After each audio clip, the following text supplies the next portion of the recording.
The Candy House.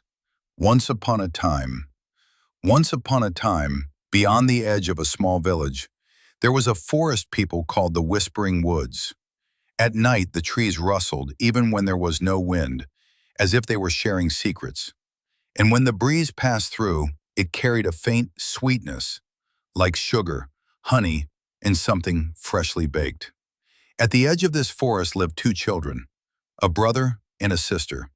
The boy's name was Ain, and the girl's name was Lulu. Their parents were gone, and the world had grown quieter since then. They survived by gathering berries, collecting firewood, and helping the villagers whenever they could. Life was never easy, but every evening Ain always saved the sweetest fruit for Lulu, and Lulu would smile and say, "When I grow up, I'll build the sweetest house in the world, for you." Ain would pat her head and smile, but he never answered. The scent in the forest. One year, a terrible famine struck the village. The trees stopped bearing fruit. The river turned cloudy and slow. With no other choice, Ain took Lulu deeper into the forest than they had ever gone before. They walked for hours. Then Lulu suddenly stopped. "Brother, do you smell that?" The air was thick with sweetness, not the soft sweetness of fruit, but rich, heavy, irresistible. They followed it, and there, in a clearing, stood a small house. Its walls were made of biscuits. The roof shimmered with white frosting. The windows were framed with bright-colored candy. Even the door handle was a twisted candy cane. Lulu's eyes sparkled. "A candy house! It's real!"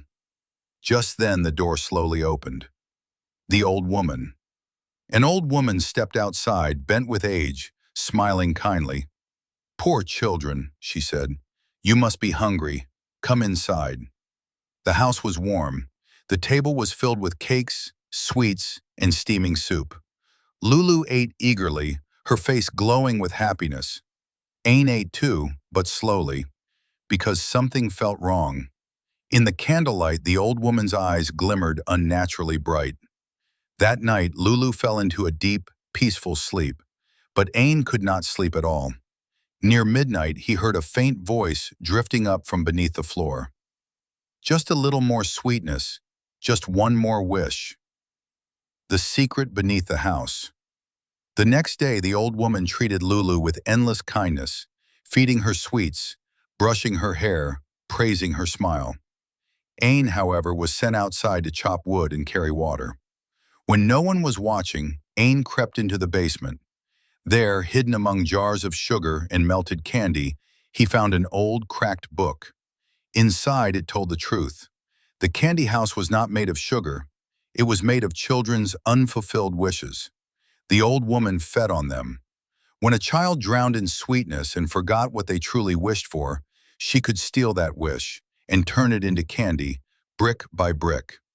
Ain's hands trembled. He remembered Lulu's words.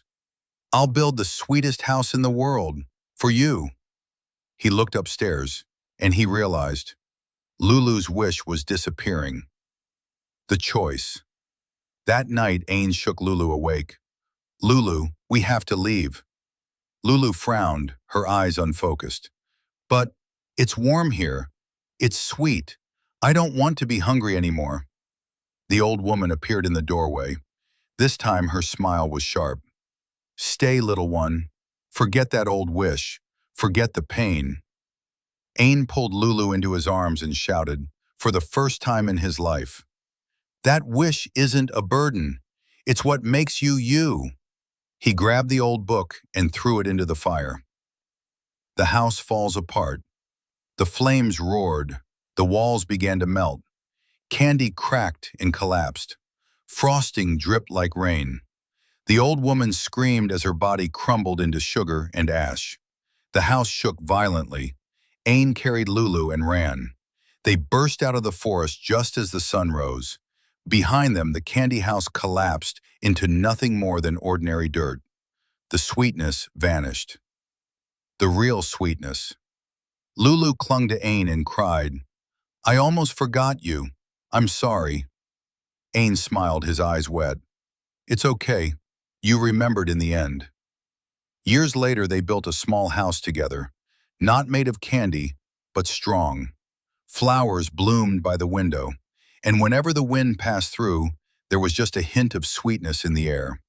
The sweetness of remembering, the sweetness of staying together. The end. Because the sweetest thing in the world is not sugar. It is a wish that you choose to protect.